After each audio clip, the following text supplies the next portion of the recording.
Harry Brook 23-24 साल का बच्चा, वो आपको सेंचुरी मार रहा है कराची टेस्ट के अंदर। वो आपको बता रहा है कि भाई किस तरीके से बैटिंग की जाती है, जिनका कोई ना वास्ता है ना कोई लेना देना, ना वो पिच से इतने ज्यादा अहम आंग नहीं है। आप तो यहाँ पे खेलते हुए बड़े हुए हैं भाई।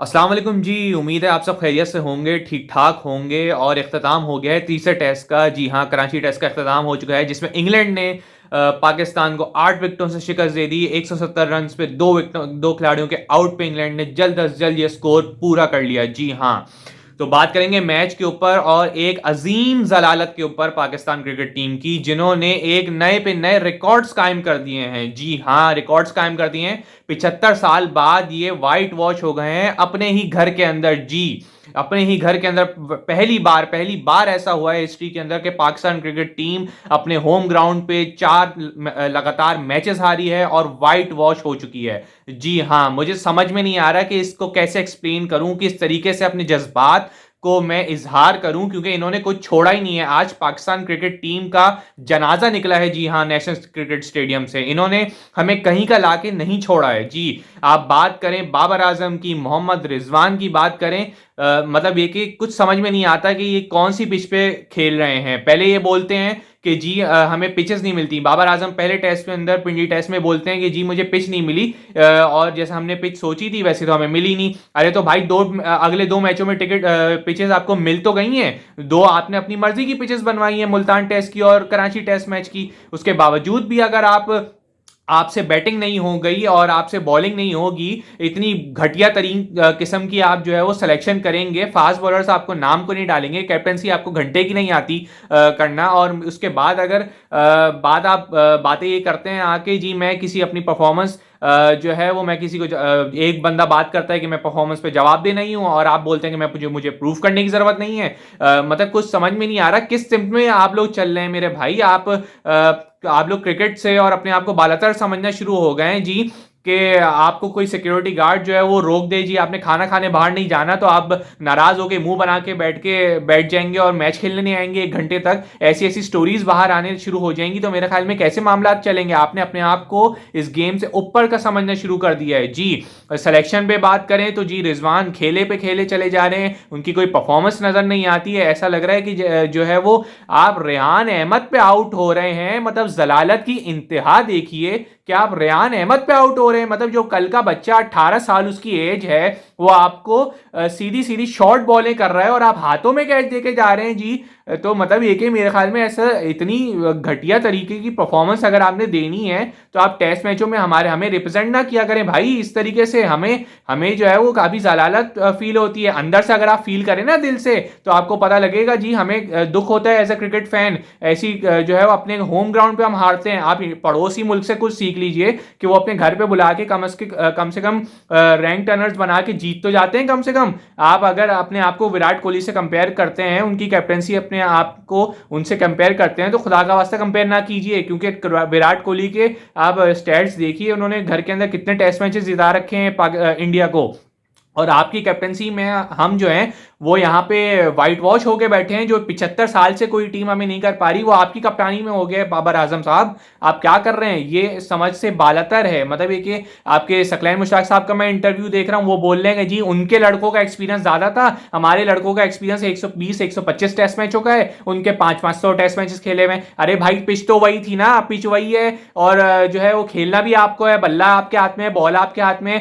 प्लानिंग आपसे होती नहीं है, आपसे सिलेक्शन होती नहीं है किसी भी किस्म की। 18 रुकनी स्क्वाड में से 17 लोग खेल जाते हैं और उसके बावजूद एक लड़का नहीं खेलता, और वो एक लड़का सरफराज अहमद है, वो नहीं खेलता है। भाई क्यों नहीं खेल रहा, मुझे ये समझ में नहीं आ रही। जो स्पिन अच्छा खेल सकता है, जो स्वीप मार सकता है, जैक लीच और रेहान अहमद पे आप लोग आउट हो रहे हैं। रिजवान को कुछ समझ नहीं आ रहा, उनको सिर्फ लेग की गेम खेलना आती है, ऑफ साइड की तो गेम खेलना ही नहीं आती, टेक्निकल इश्यूज नजर आते हैं। उसके बावजूद भी अगर आप देखें तो आप सरफराज को नहीं खिलाते, जो स्पिन को अच्छा खेलना जानते हैं, जो अभी फर्स्ट क्लास में सेंचुरी करके आ रहा है। मतलब ये कि कौन सी दुश्मनी निकालना चाहते हैं। फिर आप बोलते हैं कि जी कराची वाले बोलते हैं, कराची के जर्नलिस्ट उनके हक में बोलते हैं। अरे भाई हम ये नहीं बोल रहे, हम मेरिट पे बात कर रहे हैं कि आपने एक बंदे को नहीं खिलाया जिसका पूरा पूरा चांस बनता था। आप एक बंदे को रिजवान साहब को आप खिलाए जा रहे हैं, ऐसा लग रहा है कोई दोस्ती यारी का कल्चर चल रहा है टीम के अंदर। ऐसा लग रहा है कि जो है मामला जो है वो ऐसा लग रहा है घर की टीम खिला रहे हैं। पहले ऐसा होता था जी के दो बातें करूंगा इसके अंदर जी। पहले लोग बोलते थे कि सरफराज जो है ये कर रहा है वो कर रहा है, नॉर्थ नाज़िमाबाद की टीम है। अरे भाई तो उस वक्त अगर सरफराज कर रहा था उस वक्त हम सीरीजों पे सीरीजें जीते थे, सही है टेस्ट मैचेस में नहीं जीते, बिल्कुल मानता हूं ये बात। लेकिन उस वक्त अगर एक सीरीज के ऊपर सरफराज को निकाल दिया गया, जी हाँ एक सीरीज, वो याद है ना आपको श्रीलंका वाली जो सीरीज हमें टूर कराया था जिसमें अहमद शहजाद और उमर अकमल को जानबूझ के इंडक्ट कर दिया गया था टीम के अंदर और सरफराज को एक ही झटके में सैक कर दिया गया था। आज क्यों लोग नहीं बोल रहे जी कि आप जो है वो बाबर आजम को कैप्टनसी से हटाया जाए टेस्ट की, और बिल्कुल इस वक्त बजा बनता है बाबर आजम को एज अ स्टेप डाउन करना टेस्ट कैप्टनसी से, क्योंकि भाई आप T20 और वनडे में बेहतर कैप्टनसी कर रहे होंगे, भले कर रहे होंगे, लेकिन टेस्ट में आपसे कुछ नहीं उखड़ रहा भाई, आपसे कुछ नहीं होता।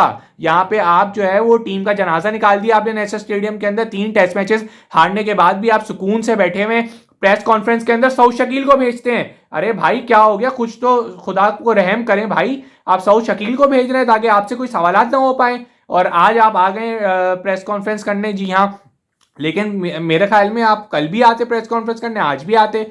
तो मेरे ख्याल में अगर देखा जाए तो काफ़ी हद तक इंतहाई बुरी ह्यूमिलेटिंग डिफीट है आपके लिए। आपका जो मामलात हैं वो बिल्कुल भी सही नहीं है, बिल्कुल दुरुस्त नहीं है। हैरी ब्रूक 23-24 साल का बच्चा, वो आपको सेंचुरी मार रहा है कराची टेस्ट के अंदर, वो आपको बता रहा है कि भाई किस तरीके से बैटिंग की जाती है, जिनका कोई ना वास्ता है ना कोई लेना देना, ना वो पिच से इतने ज्यादा अहम आंग नहीं है। आप तो यहाँ पे खेलते हुए बड़े हुए हैं भाई, आप तो यहाँ खेल रहे हैं बचपन से। और हैरी ब्रूक वो आके 17 साल बाद जो है वो टीम आ रही है, उसमें हैरी ब्रूक एक 23-24 साल का बच्चा, वो लड़का आके आपको सेंचुरी मार के बता रहा है कि जी भाई बैटिंग किस तरह की जाती है। बेन डकेट आपको बता रहा है, ओली पोप आपको बता रहे हैं, स्टोक्स आपको तेज बैटिंग करके बता रहे हैं, कैप्टेंसी में इतने बड़े बड़े भंड मारे बाबर भाई ने हमारे जो है वो। और फिर बोलते हैं कि क्राउड हमें आवाजें लगाता है, क्राउड हमें ये करता है, जर्नलिस्ट हमें ये बोलते हैं, सिक्योरिटी वाले मुझे जाने ही नहीं देते, और रिजवान भाई जो है वो यहाँ से तस्वीरें खिंचवा लूँ, मैं उससे बात कर लूँ, मैं यहाँ पे यूं बैठ जाऊं, मैं ये ना बोलूं, लेकिन भाई उनसे रन नहीं होंगे क्योंकि ये पिच जो है वो उन्होंने किसी और ने बनाई है। ये होम ग्राउंड हमारा थोड़ी है, हमारा होम ग्राउंड है ही नहीं, ये तो इंग्लैंड का होम ग्राउंड है, हम टूर करने गए हुए हैं। ऐसा लग रहा है ना आप सिलेक्शन ठीक करते हैं, ना आप जो है वो पिच को रीड करना जानते हैं, स्पिन आपसे खेली नहीं जाती, 18 साल के बच्चे पे आप आउट हो रहे हैं। मेरे ख्याल में काफी हद तक मामलात इतने खराब कर दिए हैं आपने कि जिसका कोई इंतहाई नहीं है, जिसका आप वाइट वॉश हो गए मेरे भाई, वाइट वॉश हो गए। ये जो है वो तारीखी तौर पे लिखा जाएगा कि आप अपने घर में टेस्ट मैच नहीं जीत सकते भाई, आप बाहर जाके क्या जीतेंगे। इस तरीके से आप फौरी तौर पे बाबर आजम को जो है वो स्टेप डाउन करना चाहिए। आप बैट्समैन बहुत बड़े होंगे, नंबर 1 नंबर 2 भाई ऐसा नहीं चाहिए भाई, हमें नंबर 1 नंबर 2 ऐसे नहीं चाहिए। आप जिताएं, आप मैचेस जिताएं भाई। आप स्टोक्स की कैप्टनसी देखें, स्टोक्स का नंबर 1 बैट्समैन है दुनिया का, लेकिन आप उसकी कैप्टनसी तो देखें, शॉर्ट लेग, सिली पॉइंट, क्या कुछ नहीं किया उस बंदे ने। उसने अपने फास्ट बॉलर से भी विकेटें निकलवाई हैं भाई इस डेड पिच के ऊपर। उसके बाद आपसे लीच नहीं खेला गया भाई, पता नहीं, समझ में नहीं आ रहा कौन से नशों में चल रहे हैं आप लोग, जो है समझ से बालातर है कि ऐसा लग रहा है कि बिल्कुल हाथ पैर छोड़ दिए। एंड में जब इंग्लैंड ने मारना शुरू किया, वो तो तीसरे दिन ही आपका मैच खत्म हो गया था मेरे भाई। आप कौन से ख्वाबों में रह रहे हैं, आपके तीसरे दिन उन्होंने मैच खत्म कर दिया था। उन्होंने वो इतना तेज खेलने आए थे कि आखिरी का 15-20 मिनट और मिलते तो मेरे ख्याल में एम्पायर भी बोलता कि भाई और खेल ले 10 मिनट जो है वो, और ये खत्म करके जा, क्यों हमारे कल के लिए दिहाड़ी लगवा रहा है भाई, क्यों हमें मेहनत करवा रहा है अगले दिन चौथे दिन आके। तो मेरे ख्याल में पाकिस्तान, वो इंग्लैंड ने जब मारना शुरू किया है तो हाथ पैर फूले हुए थे, ऐसा लग रहा था कि बस एक आधी फील्ड, एक स्लिप लगी हुई थी और सारी फील्ड खोल के रखी हुई थी, और वो ऐसे मार रहे थे तीसरे और चौथे दिन की जैसे कोई समझ नहीं आ रहा कि बॉल नहीं फुटबॉल है, मारे जाओ। और मेरे ख्याल में अब काफ़ी हद तक सफाई होने की ज़रूरत है इस टीम के अंदर, और काफ़ी हद तक मामलात को दुरुस्त करना है, वरना आप इसी तरीके से हारते चले आएंगे। और बाबर आजम साहब सेल्फ रियलाइज करना सीखिए भाई, आप एक्सेप्ट ही नहीं करते हैं कोई चीज़, आपने एक्सेप्टेंस है ही नहीं नाम की। आप कुछ एक्सेप्ट करेंगे तो मामलात आगे चलेंगे, छोटी छोटी बातों पर नाराज़ होना छोड़ दीजिए। और मेरे ख्याल में हम मामलात को आगे बढ़ाइए, स्टेप डाउन कीजिए, एज अ प्लेयर खेलिए और रिकॉर्ड्स तोड़िए। अब हम भी आपको बैक करेंगे। जब हम तनकीद आपको बुरी लगती है ना, जी हाँ, तनकीद हर किसी को बुरी लगती है, लेकिन मेरे भाई तनकीद अगर हम प्रेस करते हैं आपको, अगर अप्रिशिएट करते हैं आपकी सेंचुरियों के ऊपर, जो कि आपकी अलग ही सेंचुरियां हैं, चौथी इनिंग में आप स्कोर जो है फिनिश लाइन तक पहुंचाते नहीं है, इस कैलेंडर ईयर में आपने कर लिए रन कर लिए आपने, लेकिन हमें कोई फायदा नहीं हुआ। 8 टेस्ट मैचों की सीरीज खेली, 1 जीती है आपने, और वो श्रीलंका में भी बराबर करके आए थे आप। 4 जो है वो आप टेस्ट मैचेस हार चुके हैं इन अ रो। तो मेरे ख्याल में अपने रन तो आपने भरपूर तरीके से कर लिए हैं, लेकिन मेरे भाई आपने पाकिस्तान क्रिकेट टीम को बर्बाद करके रख दिया है। ये मेंटेलिटी, ये सोच आपसे नहीं होती मेरे भाई। आप किसी और को पास ऑन कीजिए और मामला को दुरुस्त कीजिए। जी हाँ, इनका तो ऐसे ही चलता रहेगा मेरे ख्याल में। हम भी ऐसे अपना दिल जलाते रहेंगे इस मैच को कवर करते हुए। बस आप अपनी दुआओं में याद रखिएगा, और ये कि अपने मेज़बान को इजाज़त दीजिएगा। दुआओं में याद रखिए बिल्कुल, और सपोर्ट करते रहें। अल्लाह हाफिज़।